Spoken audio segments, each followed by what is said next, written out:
साहेब बंदगी सदर कबीर साहेब की बीजक की अगली साखी है 12वीं नंबर की साखी। पानी पियावत क्या फिरो घर घर सायर बार, त्रिसावंत जो होएगा पीवेगा झकमार। पानी पियावत क्या फिरो, एक प्रकार से इसमें उपदेश देने वालों को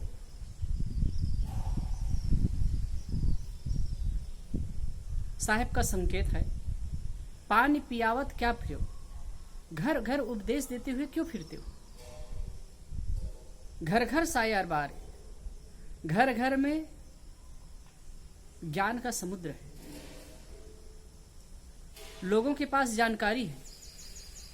त्रिषावंत जो होएगा पीवेगा झकमार। साहेब कहते हैं जो प्यासा होगा खुद झक मार कर पी लेगा।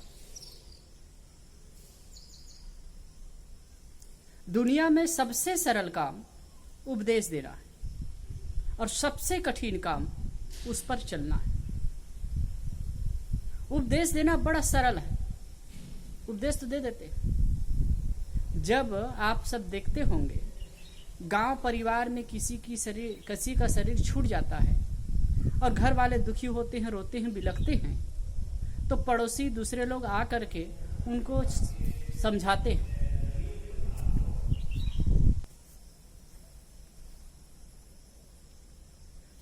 कहने लगते हैं, समझाने लगते हैं कि भैया दुनिया की यही रीत है, एक आता है और एक जाता है, यहां सदा रहने के लिए कोई नहीं आया है, हमको भी एक दिन जाना है। उपदेश देते हैं, बड़ा अच्छा उपदेश, सही उपदेश है और लोगों को सांत्वना भी देते। उस समय जब बात करते रहते हैं तो लगता है बड़े ज्ञानी हो गए, लेकिन जब उनके घर में वही परिस्थिति आती है तब वो दुखी होते हैं और जो पड़ोसी पहले रो रहा था वो आकर के उनको उपदेश देता है। इसी प्रकार बात है, ज्ञान तो सबके पास है, जीना नहीं आता है। जानकारी तो गले भर पड़ी हुई है लेकिन हम जी नहीं पाते। यह बात भी सही है, जितना हम जानते हैं उतना जी पाना कठिन होता है, लेकिन सामान्य स्तर पर जो हम जानते हैं अगर जीने लग जाए तो हमारा सुधार हो जाएगा। इसके लिए हम मजबूती से प्रयास करें। साहब यहां कह रहे हैं पानी पियावत क्या फिरो घर घर सायर बार।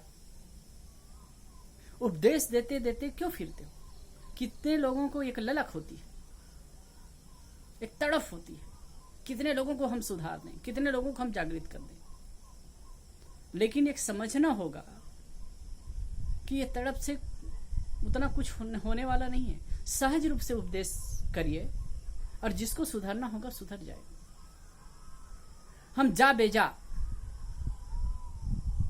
किसी के पास भी उपदेश देते फिरे तो उपदेश का कोई मतलब नहीं होगा। भर्तृहरि जी महाराज ने बहुत सुंदर कहा है, पंडित मत्सरता भरे भूप भरे अभिमान और विदेही जगत के मूरख महा अजान। मूरख महा अजान देख के संकट सहिए, छंद प्रबंध कवित काबिरस का सो कहिए।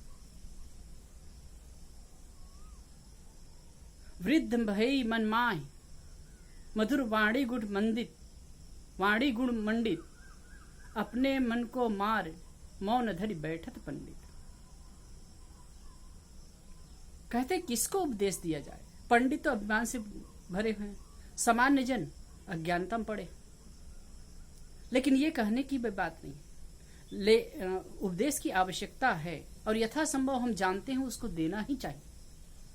यदि संत महापुरुष, यदि ज्ञानी पुरुष, यदि आत्मस्थ पुरुष, यदि शांति को उपलब्ध पुरुष हमें कुछ न बताते तो हमें भी नहीं पता चलता। कहा जाता है महात्मा बुद्ध को जब बुद्धत्व की प्राप्ति हो गई तो अपने आप में इतना मग्न थे तो उनके मन में ये आया कि ये ज्ञान को, संसार को बांटा जाए। फिर मन में ये बात आती है कि भाई मैंने जो हासिल किया अपने आप में रहूं, कहाँ प्रपंच में पढ़ूं। तो फिर मन में होता है कि मैंने जो तड़प से, जिस दुख से दुखी होकर के इस बुद्धत्व को प्राप्त किया, तो ऐसे संसार में और दुखी लोग हैं, अगर उनमें ये ज्ञान बांटा जाए तो वो भी दुख से मुक्त हो सकते हैं। तो इसके लिए प्रयास करना है, और उन्होंने वो ज्ञान संसार को बांटा। इस प्रकार से और भी संत महापुरुष हुए हैं, उन्होंने अनुभव किया, जिया, और वो ज्ञान समाज को बांटा, और समाज का एक विकास हुआ, समाज में एक चेतना लाने का वो प्रयास किए। और आज भी हम उनकी परंपरा को हजारों साल बाद भी उनके ज्ञान को जान रहे हैं। तो उन्होंने जो कुछ भी उपदेश दिया, जो कुछ कहा, उसी के आधार पर तो, इसलिए निष्फल नहीं जाता है। वैसे सदगुरु कबीर साहब ने एक जगह बहुत बढ़िया कहा है, बोलना कासो बोलिए रे भाई, बोलस ही तब तत्व नसाई। बोलत बोलत बाढ़ विकारा, सो बोलिए जो पड़े विचारा। अलग ढंग से बात है, लेकिन हम अगर की बात करते हैं तो कोई सही पात्र हो, उसके पास यदि बात करते हैं तो उसकी सार्थकता है। यदि समझदार आदमी नहीं है, वो उसे समझने की चेष्टा नहीं करता, उनकी चेष्टा नहीं है, तो फिर बात करने का कोई अर्थ नहीं, उपदेश देने का कोई अर्थ नहीं।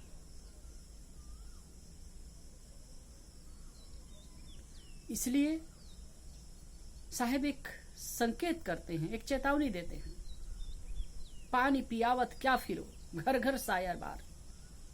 पानी पिलाते पिलाते क्यों फिर रहे हो, मतलब उपदेश बांटते हुए क्यों फिरते हो। त्रिषावंत जो पीवेगा झकमार। इसमें साहब की टीस भी है। लगता है साहब जी जब उपदेश देते होंगे तो लोग उतना ध्यान नहीं देते होंगे, तो क्या छोड़ो यार, कितना हम कहेंगे। जिनको तलब होगी, जिनको आवश्यकता होगी, खुद आएगा और समझेगा। वैसे सब अपने आप को ज्ञानी मानते हैं। कहते हैं पूरी दुनिया की बुद्धि दो की है, आधी में सारी दुनिया है और डेढ़ में हम हैं। ये मानसिकता होती है। कोई अपने आप को अज्ञानी नहीं कहता है, अज्ञानी नहीं मानता है, सब अपने आप को ज्ञानी मानते हैं, लेकिन दुखी होते हैं। और अगर कहना चाहिए तो ये बात है कि दुखी हो रहे हैं, इसका मतलब हम अज्ञानी हैं। दुखी होने का लक्षण ही है अज्ञान, अज्ञानी होना। अज्ञानता का लक्षण ही है दुखी होना। और यदि हम दुखी हो रहे हैं तो ज्ञान की आवश्यकता है, और ज्ञान को हम ले करके ही दुख मुक्त हो सकते हैं। केवल बाहरी ज्ञान, नॉलेज ही काफी नहीं होता। नॉलेज का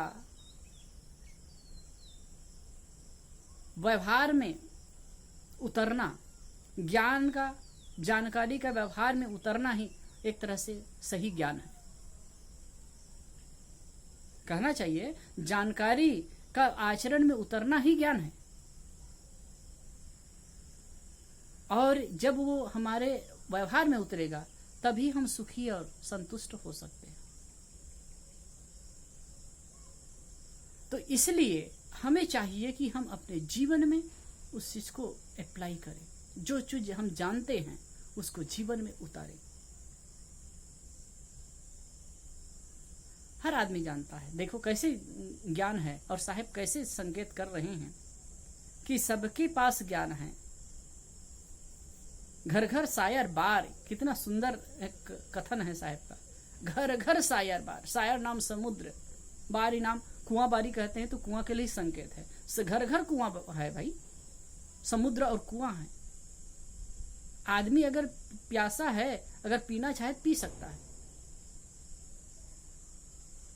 तंबाकू खाने वाले व्यक्ति को भी पता होता है कि तंबाकू खाना स्वास्थ्य के लिए अहितकर है। जो भी गलत करते हैं आदमी, उनको पता रहता है कि ये गलत है। आप अगर उसे पूछोगे तो उसका बढ़िया विवेचन कर देगा। शराब पीने वालों को और गंदी आदत में पड़ने वाले लोगों को यदि आप पूछें तो वो बताएगा कि नहीं ये गलत है, ये सही है, लेकिन उसको अपने व्यवहार में नहीं ला पाता। यदि वो जानकारी को अपने जीवन में, व्यवहार में लाए तो उसका जीवन कुंदन बन जाएगा। इसलिए साहब कह रहे हैं कि बहुत ज्यादा उपदेश देने की आवश्यकता नहीं है। हाँ, उपदेश की भी आवश्यकता है, दूसरा पक्ष यह भी है, उपदेश देना चाहिए। और क्योंकि जब पॉजिटिव बातें, ज्ञान की बातें सुनते रहते हो तो धीरे धीरे मन मंचता जाता है। कबीर साहब ने कहा भी है, नित खरसान लोहा घुन छूटे, नित की गोष्ठी मायाम हो टूटे। जैसे खरसान में औजार को चढ़ाने पर नित्य प्रति मांजने से उसका मूर्छा झड़ जाता है और वो साफ हो जाता है, ऐसे ही नित्य प्रति सत्संग और ज्ञान की चर्चा करने से मन का जो मूर्छा है वो धुलता है। इसलिए ज्ञान चर्चा की आवश्यकता है और वो करना चाहिए, लेकिन कब? जब सामने वाला उसके लिए उत्सुक हो तब। अगर उत्सुक नहीं है, उसके लिए पिपासु नहीं है, तो फिर उसका कोई मतलब नहीं रह जाता। और अगर संवेदना है, यदि जागरण की हमारी स्थिति है, तो थोड़ी बातें भी बहुत काम कर जाती हैं। और अगर हमारी जागरण की स्थिति नहीं है, संवेदना नहीं है, तो हम लाट पुस्तक पढ़ें, लाट सत्संग सुने, चाहे बहुत कुछ और बाहरी नॉलेज इकट्ठा कर लें, वो कुछ काम आने वाला नहीं है। वो तो फिर ऐसा होगा, अंध सो दर्पण वेद पुराना, दर्बी कहा महारस जाना। जैसे अंधे व्यक्ति को वेद पुराण दे दिया जाए, जैसे बहुत सारे व्यंजनों में करछुली फिरती है, तो उस महारस को कहाँ से जानेगा? उसके स्वाद को, सब्जी और मिष्ठान के स्वाद को कैसे जान पाएगी? अंधे आदमी के पास शास्त्र पुराण रख दिया जाए तो उसका क्या महत्व समझेगा?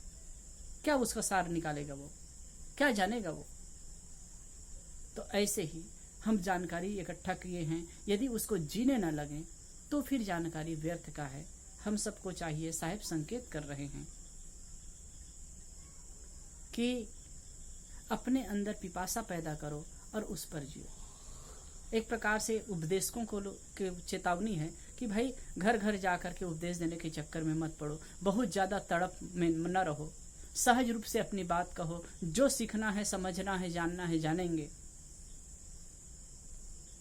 खास बात है, जो चीज हम जानकारी जानते हैं उसको जीवन में लाएं और अपने जीवन को अच्छा और सुंदर बनाएं। धन्यवाद। साहेब बंदगी।